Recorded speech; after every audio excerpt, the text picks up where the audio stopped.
அனைவருக்கும் வணக்கம் ஃப்ரெண்ட்ஸ். இது உங்கள் கரண்ட் கோச்சிங் சென்டர். டிஎன்யூஎஸ்ஆர்பி 2025க்கான டிபார்ட்மெண்ட் கோட்டாவுக்கு நாங்கள் ஆன்லைன் டெஸ்ட் பேட்ச் கண்டக்ட் பண்ணுறோம். எங்களுடைய டெஸ்ட் பேட்சில் நீங்கள் ஜாயின் பண்ண விருப்பம் இருந்தால் டிஸ்கிரிப்ஷனில் வாட்ஸ்அப் லிங்க் தரேன், அதில் கிளிக் ஆகி நேராக குரூப்புக்கு வாங்க. நான் மீதி விஷயத்தை அப்புறம் சொல்கிறேன். அதாவது இப்போ வந்து நம்ம பிஎன்எஸில் பார்ட்டாக ஒரு இயலாக பார்த்துன்னு வரோம். இப்போ நாம் பார்க்க போகிற இயல் 8, அதாவது முப்படை வீரர்களுடைய குற்றங்கள் பற்றியது. இதை பார்க்குறதுக்கு முன்னாடி எங்களுடைய சேனலை சப்ஸ்கிரைப் பண்ணுங்கள், மறக்காமல் லைக் பண்ணுங்கள், உங்கள் ஃப்ரெண்ட்ஸுக்கு ஷேர் பண்ணுங்கள். சரி வாங்க இப்போ பார்ட்டுக்கு போவோம். BNS part 8. பிஎன்எஸ் பார்ட் 8ன்றது முப்படை வீரர்களுடைய குற்றங்கள் பற்றியது. முப்படை வீரர்கள்லாம் யார்? தரைப்படை, வான்படை, கடற்படை, இவங்கெல்லாம் சேர்ந்தது தான் முப்படை வீரர்கள். அப்போ பிஎன்எஸ் பார்ட் 8ன்றது எந்த செக்ஷன்லேருந்து எந்த செக்ஷன் வரைக்கும் உங்களுக்கு கன்ஃபார்மாக தெரிஞ்சிருக்கணும். அப்போ 159லேருந்து 168 வரைக்கும் பிஎன்எஸ் பார்ட் 8உடைய செக்ஷன்ஸ். இதை ஞாபகம் வச்சுருந்தா நீங்கள் கேள்வியில் எந்த ஆப்ஷனை வந்து நீக்கலான்ற முதற்கொண்டு உங்களுக்கு தெரியும். இப்போ ஃபஸ்ட்டு கேள்வி பாருங்கள். ஃபஸ்ட்டு கேள்வி, மேல்நிலை அலுவலர் பதவி. மேல்நிலை அலுவலர் பதவி பணியை ஆற்றுகிற போது அவரை தரைப்படை வீரர், கடற்படை வீரர் அல்லது வான்படை வீரர் தாக்குவதற்கு உடந்தையாக இருத்தல் பற்றி கூறும் பிரிவு எது அப்படின்னு கேட்குறாங்க. அதாவது ஒரு ஹையர் ஆஃபீஸராக இருக்கிறீங்க, அதில் வந்து முப்படை வீரர்கள் தாக்குவதற்கு உடந்தையாக இருக்கிறாங்க அப்படின்னா அவங்களுக்கு எந்த செக்ஷன் பிரகாரம் நீங்கள் தண்டனையை கொடுப்பீங்க அப்படின்னு கேட்டால் செக்ஷன் பிரிவு 161, ஆப்ஷன் சி. மீதி 3 செக்ஷனை பாருங்கள். 159. அப்போ 159 என்ன சொல்லுதுன்னா, முப்படை வீரர்கள் வந்து அவங்களுடைய கடமையிலிருந்து பிறழச் செய்கிறது. பிறழ முயற்சி செஞ்சாலே அது தப்புன்றாங்க. அவங்களுடைய கடமை என்ன? இந்திய நாட்டை காப்பாற்றணும். தரைப்படை, கடற்படை, வான்படைன்னு சொல்லிட்டு ஆகாய மார்க்கமாகவும் கடல் மார்க்கமாகவும் நில மார்க்கமாகவும் இந்தியாவை சுற்றி எந்த ஒரு இதுவும் இப்போ அண்டை நாடுகள் எதுவும் நம்மளை தாக்காத அளவுக்கு அவங்க பாதுகாக்கணும். அதில் அவங்க வந்து யாருக்குன்னா சரண்டர் ஆகிட்டாங்க, இல்லை பணம் வாங்கி எதனா பண்ணிட்டாங்க, அதுக்கு முயற்சி பண்ணுறாங்க அப்படின்னாலே 159ல் இதுக்கு இந்த செக்ஷனில் தண்டனை கொடுப்பாங்க. அப்போ 159ன்றது என்னன்னா, முப்படை வீரர்கள் அவங்க கடமையிலிருந்து பிறழச் செய்கிறது. இதை மட்டும் ஞாபகம் வச்சுங்க. கடமையிலிருந்து பிறழச் செய்கிறது. முப்படை வீரர்கள் அவங்களுடைய கடமையிலிருந்து பிறழச் செய்கிறாங்க அப்படின்னா எந்த செக்ஷன்னா 159. அப்போ 160 பாருங்கள். 160ன்றது அந்த கழகத்திற்கு உடந்தையாக இருத்தல். ஒரு கழகம் நடக்க போது அதுக்கு உடந்தையாக இருக்கிற, அப்படி அந்த கழகம் செஞ்சா அதுக்கு தண்டனை. நான் சொல்கிறது புரியுதுங்களா? 160ன்றது ஒன்றும் கிடையாதுங்க. ஒரு கழகம், அதாவது ஒரு ஃபோர்ஸு, ஒரு கழகம் நடக்க போது அதுக்கு நீங்களும் உடந்தையாக இருக்கிறீங்க. அப்படி அந்த கழகம் வந்து நடந்துடுச்சு அப்படின்னா அதுக்கான பனிஷ்மெண்ட்டை பற்றி சொல்கிறது தான் 160. அப்போ 160ன்றது என்னது? கழகத்திற்கு உடந்தையாக இருத்தல். கழகத்திற்கு உடந்தையாக இருந்து அந்த கழகம் செய்யப்படுமானால், அப்போ கழகம் செஞ்சிட்டாங்க, அப்போ கழகம் செய்யப்படுமானால் அதுக்கு உண்டான தண்டனையை பற்றி சொல்கிறது தான் 160. அப்போ 159 என்ன சொல்லுது? 159ன்றது முப்படை வீரர்கள் அவங்களுடைய கடமையிலிருந்து பிறழச் செய்ய முயற்சி செஞ்சாலே குற்றம்னு சொல்லுது. அதே மாதிரி 160 என்ன சொல்லுது? ஒரு கழகத்திற்கு உடந்தையாக இருக்கிறீங்க, அப்படி அந்த கழகம் செஞ்சால் என்ன ஆகும், அதுக்கு பனிஷ்மெண்ட் என்ன, அப்படி சொல்கிறது 160. 162 பாருங்கள். அப்போ 162 என்ன சொல்லுதுன்னா, நான் 161 என்ன சொல்லுது? முப்படை வீரர்கள் அதாவது மேல்நிலை ஹையர் ஆஃபீஸரை வந்து தாக்கிறதுக்கு முப்படை வீரர்கள் வந்து உடந்தையாக இருத்தலை பற்றி சொல்கிறது தான் 161. அப்படி அந்த தாக்குதலுக்கு உடந்தையாக இருத்தல், அந்த குற்றம் செஞ்சால் அதுக்கு உண்டான பனிஷ்மெண்ட் ஒன்றும் கிடையாதுங்க. 159ம் 160ம் ஒரு ஜோடி, 161 162 ஒரு ஜோடி. 159 கழகத்திற்கு, அதாவது முப்படை வீரர்கள் வந்து அவங்க கடமையிலிருந்து பிறழச் செய்ய முயற்சி, கழகத்திற்கு உடந்தையாக இருத்தல், அந்த இது வரும். அதே 160ன்றனால அந்த கழகத்திற்கு உடந்தையாக இருந்து அந்த கழகம் செஞ்சால் அதுக்கான பனிஷ்மெண்ட்டை சொல்கிறது 160. இது ஒரு ஜோடி. 161 162 ஒரு ஜோடி. எப்படி ஜோடினா, 161 என்ன சொல்லுது? ஒரு ஹையர் ஆஃபீஸர் சர்வீஸ் பண்ணுறாங்க, அப்போ முப்படை வீரர்கள் வந்து அவங்கள தாக்குவதற்கு உடந்தையாக இருத்த பற்றி சொல்கிறது தான் 161. அப்படி 162 என்ன சொல்லுதுன்னா, அப்படி அந்த தாக்குதலுக்கு உடந்தையாக இருந்து அந்த தாக்குதலும் நடந்துருச்சுன்னா அதுக்கு பனிஷ்மெண்ட் சொல்கிறது என்னது? 162. அதுக்கு பனிஷ்மெண்ட் சொல்கிறது என்னது? 162. ஓகே. இப்போ பாருங்கள், ரெண்டாவது கொஸ்டின் பாருங்கள். வணிக கப்பலின் முதலாளியின் கவனமின்மையால் கடமையை விட்டோடிய ஒருவர் மறைக்கப்பட்டிருத்தல் பற்றி கூறும் பிஎன்எஸ் பிரிவு. வணிக கப்பல் மேக்சிமம் முப்படை வீரர்களெல்லாம் அப்படி தான் வருவாங்க. ஏன்னா அவங்கெல்லாம் பார்டர்ஸில் இருப்பாங்க.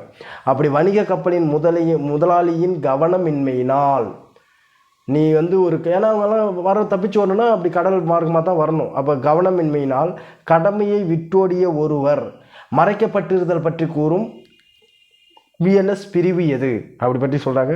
அப்போ அது மாதிரி மறைக்கப்பட்டிருந்தால் அதுக்கு செக்ஷன் வந்து பிரிவு 165.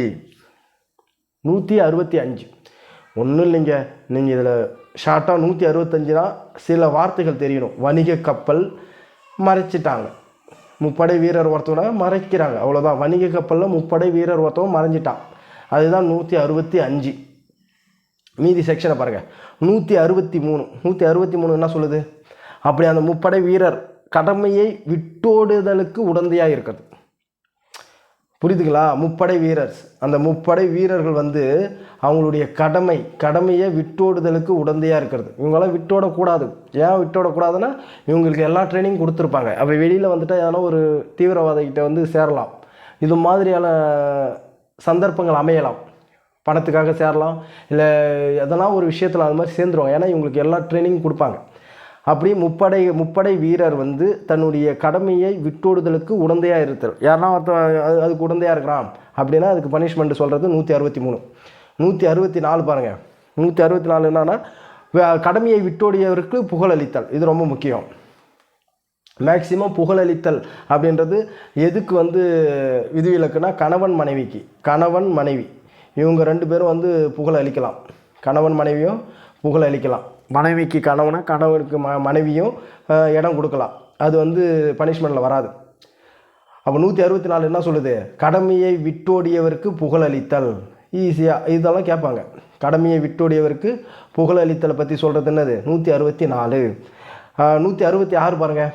166 என்ன சொல்லுதுன்னா முப்படை வீரர்கள் கீழ்ப்படியாத செய்கைக்கு உடந்தையாக இருத்தல். முப்படை வீரரின் கீழ்ப்படியாத செய்கைக்கு உடந்தையாக இருத்தல். அந்த மாதிரி எதுவும் ஒரு அவனு பண்ணுற ஒரு இதுக்கு நீங்கள் எதுவும் ஒரு உடந்தையாக இருக்கக்கூடாது அப்படி சொல்கிற அதுக்கு பனிஷ்மெண்ட்டு தான் இதான். முப்படை வீரரின் கீழ்ப்படியாத செய்கைக்கு ஆஃபீஸர்ஸ்னாலே பணியணும். அப்படி அது மாதிரி பண்ணலை, நான் இவன் பேச்சை கேட்டுன்னு அப்படி பண்ணுறேன், அது மாதிரியெல்லாம் இருக்கக்கூடாது. அதான் முப்படை வீரரின் கீழ்ப்படியாத செய்கைக்கு உடந்தையாக இருத்தல். அதுக்கு பனிஷ்மெண்ட் சொல்கிறது என்னது? 166. அப்போ 163ன்றது என்ன? 163ன்றது முப்படை வீரர் கடமையை விட்டோடுதலுக்கு உடந்தையாக இருக்கிறது. இதை நீங்கள் என்ன ஞாபகம் வச்சுக்கன்னா, கடமையை விட்டோடியவருக்கு உடந்தையாக இருக்கிறது. விட்டோடியவருக்கு 163. 164 என்ன சொல்லுதுன்னா அப்படி விட்டோடியவருக்கு புகழளித்தல், அது குற்றம்னுது. அதுமாரி வந்தாங்கன்னா புகழளிக்கக்கூடாது. விட்டோடியவருக்கு புகழளித்தல் 164. 165 என்ன சொல்லுது? வணிக கப்பல் முதலாளி மறைக்கப்படுறது, அவ்வளோதான். 166 என்ன சொல்லுது? முப்படை வீரருடைய கீழ்ப்படியாத செய்கைக்கு உடந்தையாக இருக்கிறது. அதான் இதுதான் நான் வச்சுக்கணும். கீழ்ப்படியாத செய்கைக்கு உடந்தையாக இருக்கிறத சொல்கிறது 166. இவ்வளோதான். அடுத்தது 3ஆவது கொஸ்டின் பாருங்கள். கடற்படை சட்டம் கொண்டு வரப்பட்ட ஆண்டு. இது மாதிரி தாங்க கேட்பாங்க உங்களுக்கு. கடற்படை சட்டம் கொண்டு வரப்பட்ட ஆண்டு எதுனா 1950. சி தான். கடற்படை சட்டம், வான்படை சட்டம், வான்படை, தரைப்படை எல்லாமே 1950 தான். எல்லாமே என்னது? 1950 தான் இந்த சட்டம் கொண்டு வந்தாங்க. அப்போ கடற்படை, வான்படை, தரைப்படை இந்த சட்டம் எப்போ கொண்டு வந்தாங்கன்னா 1950. 4ஆவது கொஸ்டின் பாருங்கள். தரைப்படை வீரர், கடற்படை வீரர் அல்லது வான்படை வீரர் பயன்படுத்தும் உடையை அணிதல் அல்லது அடையாள சின்னத்தை கொண்டு செல்லுதல் பற்றி கூறும் பிரிவு எது?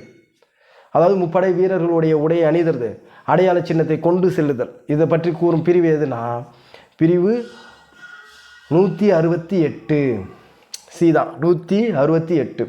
ஏன்னா முப்படை வீரர்கள் இவங்களுடைய சின்னத்தெல்லாம் வேறு யாருன்னா ட்ரெஸ்ஸை போட்டுக்கின்னு உள்ளே வந்து அதில் யாரா சிக்கலை ஏற்படுத்திட்டாங்கன்னா அதெல்லாம் அதுமாரி இது மாதிரியெல்லாம் யூஸ் பண்ணக்கூடாது. அதுக்கு பனிஷ்மெண்ட்டை சொல்கிறது என்னென்னா 168. அப்போ 168 என்ன சொல்லுது? முப்படை வீரர்களுடைய ட்ரெஸ்ஸு, அவங்களுடைய லோகோ, அவங்களுடைய லோகோ எம்பளம் இதெல்லாம் வந்து எதுவும் எடுத்துகிட்டு போகக்கூடாது. இதான் நீங்கள் தெரிஞ்சுக்கணும். அப்போ 168னா முப்படை வீரருடைய ட்ரெஸ்ஸு, லோகோ, எம்பளம் இது எதுவுமே எடுத்துகிட்டு போகக்கூடாது அப்படின்னு தெரிஞ்சுக்கணும். 168 இதான் கடைசி இந்த பார்ட் 8ல் கடைசி செக்ஷன் 168. அப்போ 166 என்ன சொல்லுது பாருங்கள். 166 என்ன சொல்லுது? அப்போ முப்படை வீரனின் கீழ்ப்படியாத செய்கைக்கு உடந்தையாக இருக்கிறது. அதான் போன இதில் சொன்னேன். அப்போ இதெல்லாம் திரும்ப பார்க்கணும். அப்போ 166னா முப்படை வீரருடைய கீழ்ப்படியாத செய்கைக்கு உடந்தையாக இருந்தால் தண்டனை அப்படின்னு சொல்லுது. 167 பாருங்கள். 167 என்ன சொல்லுது? குறிப்பிட்ட சட்டங்களுக்கு உட்பட்டவர்கள். அதுதான் அந்த குறிப்பிட்ட சட்டம்னா சொன்னேன். தரைப்படை, வான்படை, கடற்படை இந்த சட்டமெல்லாம் 1950 இதில் வந்து தண்டனைக்கு உட்படுவாங்க அப்படின்னு. குறிப்பிட்ட சட்டங்களுக்கு உட்பட்டவர் 167. குறிப்பிட்ட பர்டிகுலரான சில ஆக்டுக்கு இவங்கெல்லாம் உட்படுவாங்க. அப்போ 168 அதான் 168 தான் சொன்னேன். 169ன்றது எலெக்ஷன் சம்பந்தமாக வரும். 169ன்றது எலெக்ஷன், அதாவது கேண்டிடேட் வேட்பாளர் எலெக்ஷன் இதை பற்றி சொல்கிறது எது? 169. ஓகே ஃப்ரெண்ட்ஸ், இப்போ வந்து பார்ட் 8 முடிச்சிட்டோம். நாம் ஒவ்வொரு பார்ட்டாகவும் பிஎன்எஸ்ஸில் உங்களுக்கு புரிகிற மாதிரி நாங்கள் மிக எளிமையாக உங்களுக்கு சொல்கிறோம். எங்களுடைய வீடியோ உங்களுக்கு பிடிச்சிருந்தால் லைக் பண்ணுங்கள், மறக்காமல் கமெண்ட்ஸ் பண்ணுங்கள், உங்கள் ஃப்ரெண்ட்ஸுக்கு ஷேர் பண்ணுங்கள், எங்களுடைய சேனலை சப்ஸ்கிரைப் பண்ணுங்கள். அடுத்தடுத்த வீடியோ நாங்கள் வந்து உங்களுக்கு இன்னும் மிக எளிமையாக ரொம்ப ப்ரீஃபாக உங்களுக்கு நடத்துகிறோம். தேங்க்யூ.